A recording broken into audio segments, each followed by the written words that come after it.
kembali dalam lanjutan cerita silat Indonesia dengan judul Seruling Sakti, karya Didit S. Andrianto. Episode keempat, Biro Pengiriman Golok 9. Jika diukur dari lereng Gunung Kumbira, letak pusat pemerintahan Kerajaan Rakahayu hanya berjarak 190 pal atau 285 km ke arah barat. Jarak Gunung Kumbira ke kota Pagaruyung adalah 250 pal atau 375 km ke arah timur. Tentu saja, jika sedang menempuh perjalanan dari kota Pagaruyung menuju Kerajaan Rakahayu, akan menempuh jarak 440 pal atau 660 km. Itu sama halnya berkuda tanpa henti selama 16,5 jam. Sekalipun itu kuda terbaik, paling tangguh, tapi tak mungkin dipacu terus-menerus seperti itu. Sayangnya, teori tersebut tak berlaku bagi beberapa orang berkuda, yang melintas jalan dengan kecepatan tinggi. Mereka, 5 orang, memacu kudanya seolah hanya itulah hal terakhir yang dapat dilakukan. Kuda, tentu saja punya keterbatasan. Beberapa saat kemudian, kuda terdepan meringkik keras dan tersungkur, detik berikutnya kuda yang lain juga. Dari mulut kelima binatang itu keluar buih, binatang itu mati kelelahan. Kelima orang itu saling pandang. Wajah mereka tampak memucat. Tanpa bicara, pimpinan mereka memberi tanda agar perjalanan tetap dilanjutkan. Dengan patuh mereka segera berlari. Menilik gerakannya, kelima orang itu paling hanya tokoh kelas 4. Bisa juga disejajarkan dengan murid lapis bawah, sebuah perguruan silat terkemuka. Tapi apa yang membuat mereka begitu panik? Sebab sesekali, mereka menengok ke belakang. Tapi tidak ada apa-apa yang mengejarnya. Cepat, jangan mengendur, teriak sang pimpinan yang berlari di belakang keempat rekannya. Untuk ukuran orang awam, lari mereka tergolong sangat cepat, katakanlah 100 meter 9 detik. Dan tentu saja masih kalah cepat dari kuda. Kuda, ya, pada saat itu, sayup-sayup terdengar derap kuda. Mungkin bila ada yang mengukur kecepatan lari mereka saat ini, begitu mendengar derap kuda, boleh jadi catatan waktu akan berubah, menjadi 100 meter 8 detik. Tapi kecepatan itu tetap tak berarti. Sebab derap itu makin dekat. Menyadari tak ada gunanya menghamburkan tenaga dengan berlari, kelimanya berhenti dengan bersiap-siap. Kecemasan, rasa takut, bercampur dalam engahan nafas letih mereka. Wajah kelimanya tampak pucat pasi, menantikan derap itu mendekat. Debu mengepul dari kejauhan, dan mereka sudah bisa melihat apa yang datang mendekat. Sebuah kereta kuda, bahkan bentuknya sangat mewah, untuk ukuran kereta kuda yang disewakan, terasa sangat berlebihan. Atau mungkin saja kereta itu milik seorang pejabat kerajaan, atau seorang hartawan. Helaan nafas panjang terlepas dari kelima orang itu. Mereka saling bertatapan dengan pandangan putus asa. Sekalipun nyawa melayang, barang ini harus sampai di tempat tujuan, ujar pimpinan mereka dengan nada tegas. Anak buahnya menatapnya dengan mengangguk perlahan. Baik, seru keempatnya. Mereka paham bahwa sang pimpinan akan berusaha sebisa mungkin menghambat laju kereta mewah itu. Dengan tekad membara keempatnya kembali berlari pesat. Beberapa saat kemudian, 4 orang itu terlihat hanya berupa titik yang kian mengecil. Tapi sungguh patut disayangkan, jalan yang mereka lalui bukannya sebuah hutan atau bukit, tapi jalan gunung yang lurus. Sebelah kanan tebing, kirinya jurang. Bukan pilihan yang baik untuk mencari jalan meloloskan diri. Satu-satunya jalan aman, juga merupakan tempat tujuan, hanya lurus. Mereka sadar, lambat laun jika tak ada percabangan jalan, sekeras apapun usaha mereka meloloskan diri, tetap akan terkejar. Tidak ada pilihan, mereka terus berlari. Ada jalan simpang, seru salah satu di antaranya. Harapan segera membumbung, hati mereka merasa lega. Dari kejauhan, mereka bisa melihat pertigaan jalan itu. Tanpa sadar lari mereka melambat, wajah yang semula berseri, kembali putus asa. Sebab mereka melihat ada dua kereta serupa, yang dipacu begitu pesat menuju ke arah mereka. Habislah batin keempat orang itu. Mereka saling pandang, agaknya pikiran mereka serupa, daripada mati terpencar begini, lebih baik mati bersama. Rasa lelah pun tak dihiraukan. Sekuat tenaga mereka berlari kembali, menghampiri sang pimpinan yang tadi ditinggalkan. Padahal jarak yang mereka tempuh sudah ada 4 pal. Sungguh, tidak sedikit tenaga yang dikeluarkan. Andai kata saat itu juga terjadi pertempuran, jangankan lawan bertaraf sejajar, lawan yang 3 tingkat di bawahnya pun, akan sanggup mengalahkan mereka. Tapi semangat kebersamaan seolah menjadi tenaga tambahan. Tak berapa lama kemudian, sampailah mereka di tempat semula. Dan kenyataan, tidak sebaik apa yang dipikirkan. Sang pimpinan rebah dengan tubuh penuh sayatan, darah masih mengalir.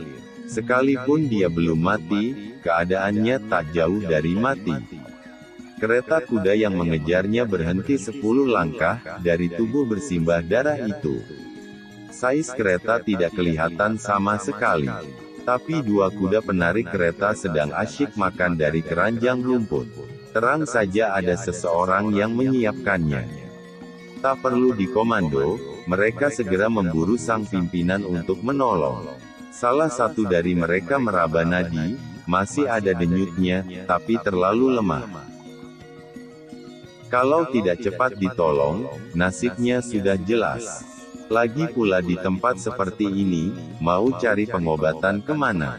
Belum lagi musuh menghadang di depan mata. Menyadari tidak ada hal lain yang dapat mereka perbuat, keempat orang itu bergegas menghentikan pendarahan yang ada. Dan mereka segera duduk mengelilingi sang ketua. Alam terasa kian senyap, derap suara kuda sudah mendekat. Dan 2 kereta yang sempat mereka lihat, mendekat. Dan kini mereka terkepung. Siapa kelima orang itu? Jika ada orang yang melihat kejadian itu, tentu ada yang mencibir. Maklum saja, tampang kelima orang itu terlalu biasa, dan sudah pasti bukan siapa-siapa. Kenapa harus dikejar-kejar dengan 3 kereta mewah, yang justru harganya lebih dari 5 orang itu? Tentu ada sebabnya. Asal-usul mereka tidak misterius, tapi menurut pandangan kalangan kaum kelana, cukup berharga untuk diperhatikan. Mereka dari perguruan Golok 9, sebuah perguruan silat, yang membuka biro pengiriman barang. Jika dibanding dengan 16 perguruan besar, ilmu silat mereka ibarat kunang-kunang, tapi loyalitas mereka dalam bekerja, sudah diakui oleh banyak pihak. Dan sejauh ini, belum pernah mengecewakan pelanggan. Jadi, jika ada kejadian semacam ini, sudah pasti berkaitan dengan barang yang akan dikirim. Pertanyaannya adalah, seberapa berharga barang itu, sampai-sampai ada yang mengincar. Jika ditanya pada orang-orang ini, sudah tentu mereka tak tahu. Tugas mereka hanya mengantar saja, mengenai isi kiriman, mereka tak tahu menahu. Beberapa waktu yang lalu, ada sekelompok orang datang ke perguruan itu. Mereka sekelompok orang aneh. Dibilang aneh, karena dandanan mereka tidak lazim. Baju mereka lebih mirip sehelai kain panjang, yang dibalutkan ke seluruh tubuh. Warnanya pun seragam, kuning. Potongan tubuh orang-orang itu sama, mungkin dapat dibilang mirip. Tinggi mereka sama, umpama seperti seikat lidi, yang dipotong ujungnya, tidak ada yang lebih pendek atau panjang. Mereka membawa peti kecil, paling banter beratnya cuma 1 kilo. Saat itu yang menerima barang yang akan dihantarkan, adalah wakil ketua ekspedisi. Orang itu dijuluki kucing ekor 9. Sudah pasti ada sebabnya dia dijuluki begitu. Selain cerdik, konon orang inilah yang menjadi otak biro pengiriman barang itu. Sejak dia menerima tamu-tamu aneh itu, perasaannya sudah mengatakan, apapun yang mereka bawa padanya, harus ditolak. Tapi orang-orang aneh itu tak mengatakan hendak mengirimkan barang. Mereka juga membawa peti cukup besar, jika ditimbang mungkin beratnya mencapai 20 kilo lebih, belum jika ditimbang berikut isinya. Silahkan, cuma itu yang mereka katakan, dan peti besar itu diserahkan pada kucing ekor 9. Sekalipun kucing ekor 9 terkenal cerdik, menghadapi situasi seperti ini, dia pun agak panik. Menyadari sementara ini, tak ada yang bisa dilakukannya, dia pun menerima peti itu. Dengan perasaan serba salah, dia membuka peti itu, dan matanya terbelalak saat itu juga. Dilihatnya isi peti itu penuh dengan batangan emas. Batangan emas itu, berbentuk memanjang dengan ujung tumpul. Pada tiap badan batangan emas itu, ada ukiran semacam stempel. Orang ini tahu, batangan emas itu resmi dikeluarkan dari sebuah kerajaan, dan bisa menjadi alat pembayaran sah dimanapun. Dengan agak gemetar, kucing ekor 9 mengambil satu batang. Dia cukup berpengalaman, sekali pegang juga tahu, kalau itu emas murni. Dan satu batang saja sudah cukup, untuk membayar sebuah ekspedisi pengiriman untuk 5 kadipaten. Artinya sebatang emas bisa untuk biaya perjalanan selama 2 bulan, sekaligus menggaji anggota biro. Apalagi dalam peti itu terdapat 8 deret batang, tiap deret ada 6 batang. Itu pun ada 4 tumpukan, artinya ada 144 batang emas murni. Dalam kilasan detik, kucing ekor 9 bisa berpikir, emas sebanyak itu dapat untuk membuka 8 cabang biro pengiriman. Tapi akal sehatnya segera bekerja, jika ada orang memberi begitu besar bayaran, 10 nyawa pun, belum cukup untuk menebus kembali jika kiriman gagal. Maklum saja, selama ini Biro Ekspedisi Pengiriman Golok 9, selalu berpegang teguh pada motonya. Jika hantaran rusak, atau hilang, akan diganti 2 kali lipat, senilai barang tersebut, atau 10 kali ongkos pengiriman. Kucing ekor 9 tak berani membayangkan, jika kiriman kali ini gagal. Maaf, saya tidak bisa menerima ini. Harus. Dengus salah satu tamu aneh itu. Dengan gerakan perlahan, mereka meletakkan peti kecil yang dibawanya dengan hati-hati. Saat peti itu diletakkan, 4 kaki meja jati itu amblas ke lantai, kemudian patah. Kucing ekor 9 tertegun, dia bukan orang bodoh, tak mungkin peti kecil itu berbobot begitu berat, dugaan paling mungkin, tamu-tamu aneh inilah yang berulah. Sebagai wakil biro, sekalipun dia merasa gentar, wibawa perusahaan juga harus ditegakkan. Dengan perasaan dikuatkan, kucing ekor 9, mengambil peti kecil itu, dan menyerahkan kembali. Kami tidak berani menerima pengiriman seberat ini. Tapi orang-orang itu tak menerima peti kecil itu kembali. Mereka malah mengeluarkan secari kertas dan melemparkannya ke depan.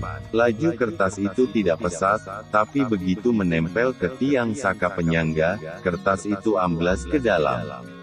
Seolah kertas itu adalah lempengan baja panas. Harus diantar, kata mereka singkat. Tanpa basa-basi lagi, mereka pergi. Sekalipun kucing ekor 9 sudah menelan nyali naga, dia tak akan berani mencegah kepergian tamunya, sebab cara pergi mereka sangat istimewa. Hanya dengan menggerakkan tumit saja, tubuh sekelompok orang aneh itu sudah melompat puluhan langkah jauhnya. Begitu kaki menyentuh tanah kembali, sesaat kemudian tubuh mereka melayang pesat dan lenyap entah kemana.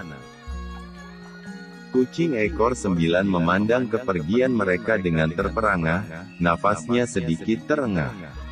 Rupanya, untuk beberapa saat yang mendebarkan tadi, dia tak berani bernafas keras-keras, takut sang tamu mengambil tindakan padanya.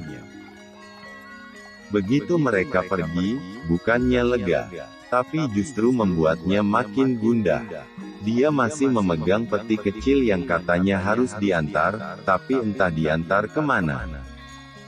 Tiba-tiba dia teringat dengan kertas yang amblas menempel di saka rumah. Dia bergegas hendak membacanya, sebab dia yakin pada secari kertas itulah, segala sesuatunya bisa dijelaskan. Saat memandang di mana adanya secari kertas tadi, orang ini terkejut, menyadari sang ketua perguruan Golok 9 sedang memegang kertas itu, dan membacanya dengan seksama. "Aku tahu, pada akhirnya memang akan datang," desisnya, sambil mengepalkan tangan.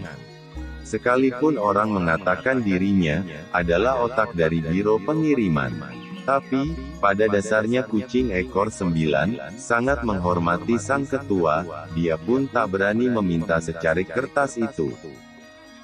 Akhirnya sang ketua memberikan kertas itu.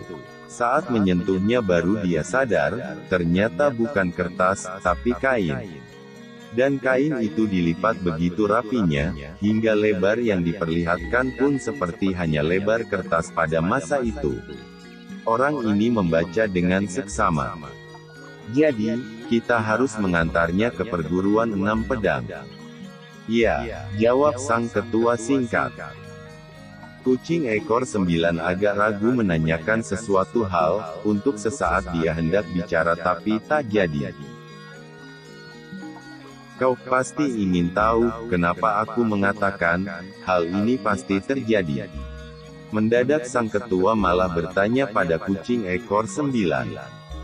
"Kalau Anda tak keberatan menjelaskannya." Kejadiannya sudah lama, aku pun tak akan ingat lagi, sampai melihat tanda ini." Tanda. Kucing ekor 9 tahu, yang dimaksud tanda pasti ada pada secari kain tadi. Dengan seksama dia menelitinya kembali. "Maksudmu ini?" tunjuknya. "Sebuah lingkaran dengan satu garis vertikal, dan 3 garis horizontal berjajar." "Ya, tanda itu melambangkan satu perkumpulan yang jarang diketahui orang." "Tapi, Anda tahu." Sang ketua manggut-manggut. "Pada saat itu, usiaku baru 16 tahun. Tanda ini, ku ketahui tidak disengaja. Kau tahu, aku harus membayarnya dengan nyawa pamanku." Saat itu, pamanku adalah salah satu pendekar, yang terkenal dalam kelompok 7 Satria Tombak. Pamanku urutan keempat. Semenjak aku kecil, beliaulah yang mengasuhku. Karena orang tuaku sudah meninggal. Waktu itu, paman menerima undangan untuk membahas persoalan penting. Undangan itu dari kelompok 7 Satria Tombak. Ya, juga ada beberapa orang yang lain. Jumlah undangan seluruhnya, ada 11 orang. Seharusnya aku tak diperbolehkan ikut, tapi pamanku khawatir, kalau aku ditinggal sendirian, maka hidupku tak akan teratur. Padahal aku sudah meyakinkan pada beliau, aku bisa diandalkan untuk hidup sendiri. Kalau begitu, pertemuan itu memakan waktu lama. Ya, rencananya sampai 1 bulan. Tak disangka, baru 4 hari merembuk masalah, kami kedatangan tamu aneh. Dia adalah pendekar besar pada waktu itu, tak perlu kusebutkan namanya, karena beliau sudah meninggal. Dari beliaulah, kami peroleh penjelasan masalah yang baru dibahas. Tentang tanda itu. Ya. Kalau boleh tahu, sebenarnya tanda apakah itu? Seharusnya, aku tak boleh menceritakannya padamu, tapi apa boleh buat, kau pun sudah mengetahui sekelumit tanda ini. Sang ketua terdiam sejenak, lalu lanjutnya, tanda ini merupakan lambang pengenal seorang yang berkuasa, pada masa 30 tahun berselang. Dia seorang adipati yang memiliki ambisi besar. Begitu besar ambisinya, selama 3 tahun terakhir, dia khusus mengundang orang-orang cerdik pandai, dan pendekar, untuk menjadi pelindungnya. Konon, adipati ini pun orang yang lihai. Tapi usahanya untuk memberontak, diketahui Raja Indrahulu, dengan rencana yang cermat dan tanpa menimbulkan gelombang, dia pun ditumpas. Sayang tidak tuntas, kekuatan intinya justru tak tersentuh. Sejak saat itu, bekas adipati itu lenyap. Tapi, mulai saat itu tanda tadi, menjadi tanda pengenal dalam dunia persilatan. Saya belum menangkap hal-hal khusus dari sini. Memang saat itu belum seberapa, tapi 5 tahun berikutnya, lambang itu terasa menakutkan, karena setiap kemunculannya selalu ada kejadian besar, banyak korban berjatuhan. Oh, mungkin kau menduga korban yang kumaksud, adalah hilangnya jiwa seseorang. Bisa dikatakan demikian, tapi ini lebih menyakitkan daripada mati. Jika kau memiliki keluarga, dan mereka ada dalam genggaman mereka, kau sudah bisa membayangkan akan jadi apa dirimu. Itu baru sekelumit contoh saja. Lain halnya jika dirimu difitnah, dan semua orang mengejarmu. Tidak ada tempat berteduh bagimu. Itu lebih menyiksa daripada mati. Dengan noda fitnah yang menempel pada namamu, meski kau ingin mati, pasti tak akan merasa rela. Sedemikiankah menakutkannya? Ya, dan bukan cuma itu. Tapi sudahlah, kau tak perlu memikirkannya lagi.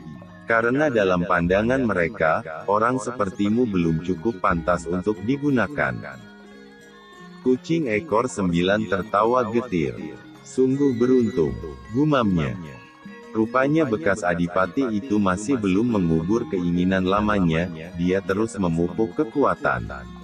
Dan menurut kabar dari seorang kawan, dia sudah bergabung dengan kelompok rahasia.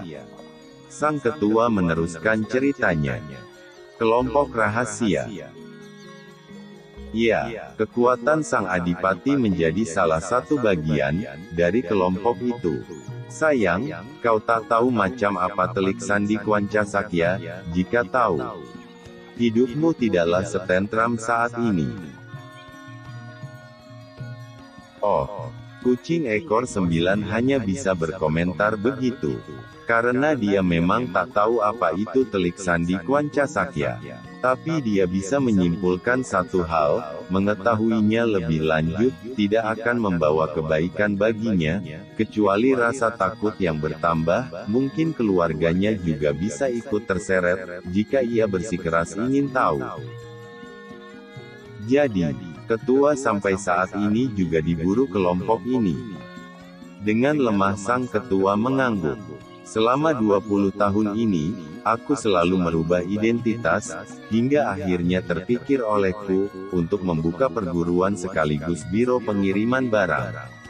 Aku mengharapkan usaha ini membuat kita memiliki hubungan, dengan kalangan yang bisa dijadikan tempat kita bersandar meminta pertolongan.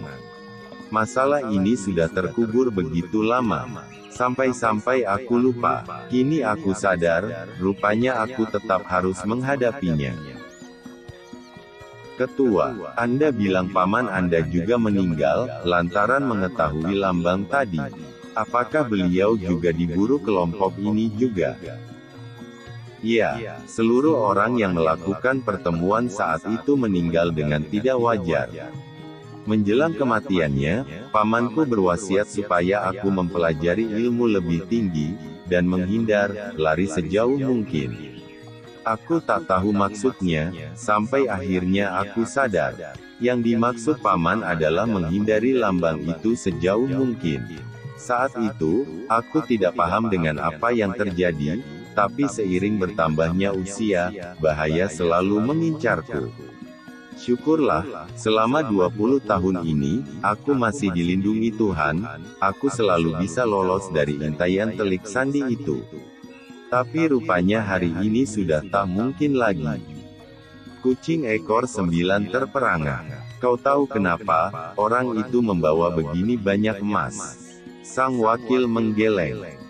Seraya menghela nafas panjang, sang ketua berujar, tiap organisasi besar memiliki prinsip yang dipegang teguh, dalam hal ini mereka cukup baik. Sebab mereka tak menginginkan orang yang tidak berkaitan dengan mereka ikut mati. Mereka mengharuskan aku membagi harta ini untuk modal hidup baru bagi seluruh penghuni perguruan ini. Kucing ekor 9 tambah terperangah mendengar penjelasan itu.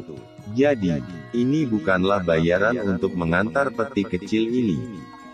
Sambil tersenyum getir, sang ketua menjawab, bukan, seperti yang ku bilang, emas-emas ini untuk modal hidup kalian. Sejak hari ini, tak ada lagi perguruan golok 9. Tapi ketua, jangan membantah.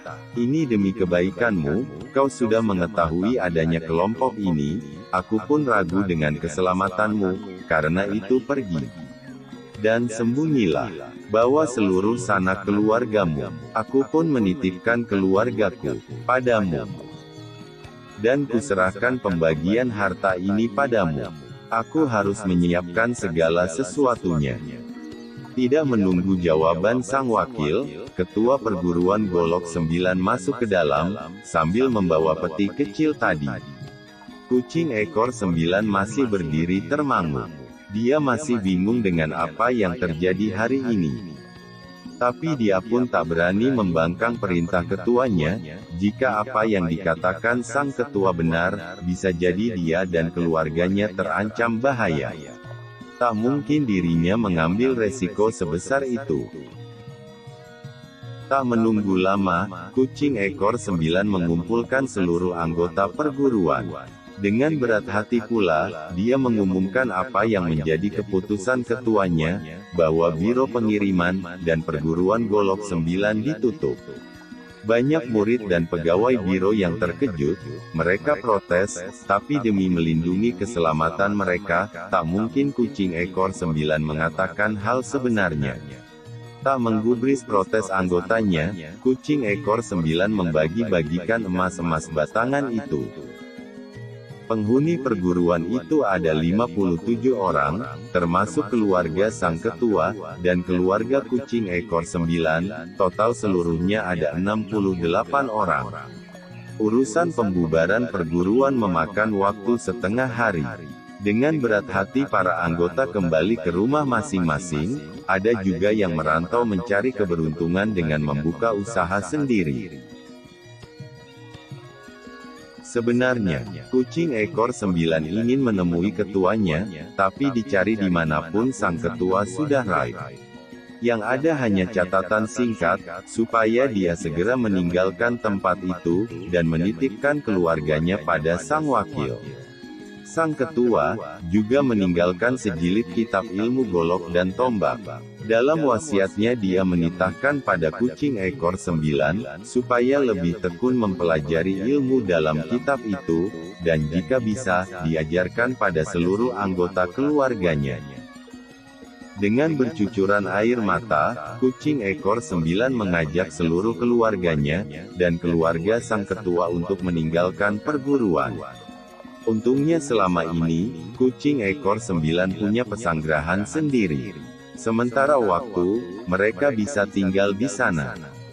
Setelah beberapa lama meninggalkan perguruan, baru disadari oleh kucing ekor 9, ada 7 orang anggota kepercayaan sang ketua, yang tak turut serta dalam pembagian harta. Dia mengira, tentu mereka mengikuti sang ketua untuk mengirimkan peti kecil itu, ke perguruan 6 pedang. Dengan perasaan gundah, dia pun hanya bisa berdoa untuk keselamatan ketua dan 7 orang anggotanya. Sang ketua, atau lebih dikenal dengan julukan si Golok 9 Bacokan, merupakan orang cerdik. Dia sadar, jika kelompok mata-mata sudah mengincarnya, dia yakin cepat atau lambat dirinya pasti akan ditemukan. Karena itu, jauh hari dia sudah mempersiapkan diri, apakah itu akan berhasil atau tidak, tergantung nasibnya. 7 orang yang mengikuti dirinya, adalah para lelaki tangguh yang memang khusus dididik, untuk menghadapi kejadian di luar perkiraan. Dia sudah mendidik 7 anak buahnya, selama 9 tahun.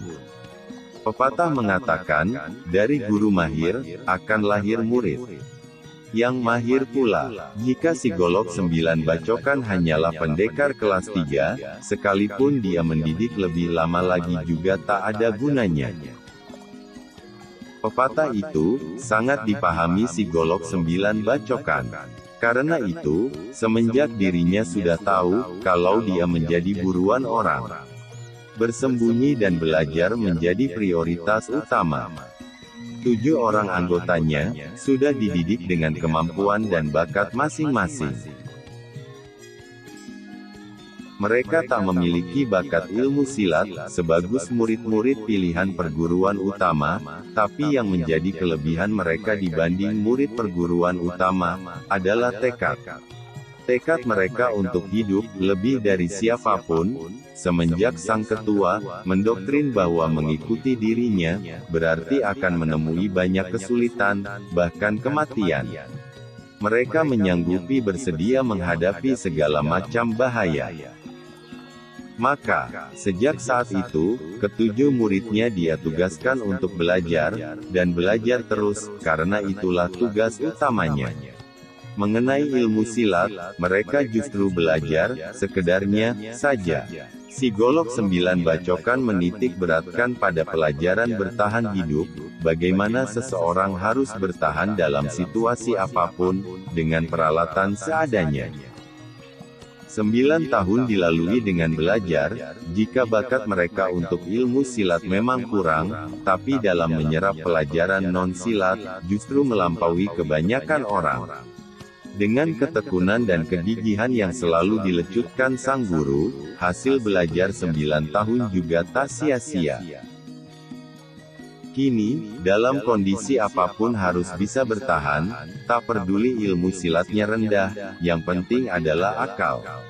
Tak peduli sesederhana atau serumit apapun siasat itu, jika kau bisa menggunakannya pada saat yang tepat, hasilnya tentu maksimal. Begitu pula dengan mereka, murid Golok 9 Bacokan. Kondisi saat ini yang begitu kritis, dapat mereka hadapi. Meski rasa putus asa menyusup dalam hati, tapi keinginan hidup lebih kuat dari apapun. Itu yang memberi keberanian dalam hati mereka. Dengan hati berdebar tegang, keempat orang itu menunggu. Mendadak, pintu kereta kuda terbuka, dari tiap kereta muncul sepasang pria dan wanita. Paras mereka sungguh elok, yang wanita cantik memukau, yang pria tampan mempesona.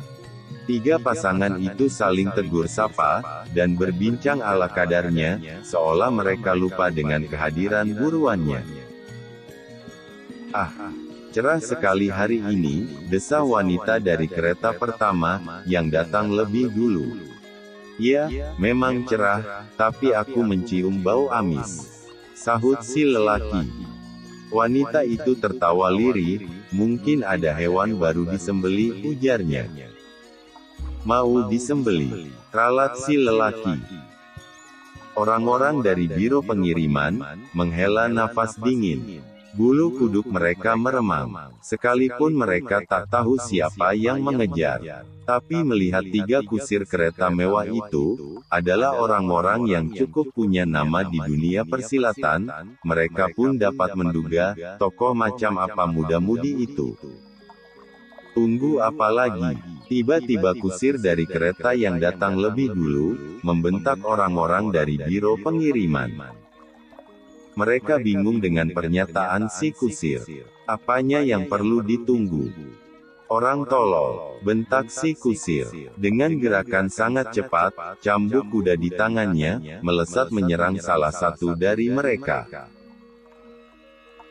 Jika serangan itu hanya ditujukan pada orang yang kelelahan, masih bisa dimaafkan. Tapi, ujung cambuk itu mengarah pada pimpinan mereka, yang menggeletak nyaris mati. Kurang ajar, serempak keempat anggota lainnya, menerjang menghadang, membuat perisai badan untuk sang pimpinan. Cetar, cetar, cetar, beberapa kali ujung cambuk menghantam perut dan dada mereka. Tiba-tiba, seseorang yang masih bisa meluputkan serangan itu, menerjang maju dan mendadak berbalik, rupanya dia ingin menyerang dengan punggungnya. Tapi, bukankah itu tindakan tolol? Dengan keadaan terbuka seperti itu, cukup sekali hantam, luka parah pasti dia derita. Ternyata, si kusir menendang punggung orang itu. Terdengar suara, krek, kelihatannya ada sesuatu yang patah, apakah tulang punggung? Terdengar jeritan. Anehnya, itu jeritan si kusir. 3 pasang muda-mudi itu terkejut juga, mereka pikir dengan demikian, selesailah riwayat lawan, tapi malah sebaliknya, si kusir itu yang terluka. Bersambung. Nantikan kelanjutan ceritanya pada tayangan kami selanjutnya.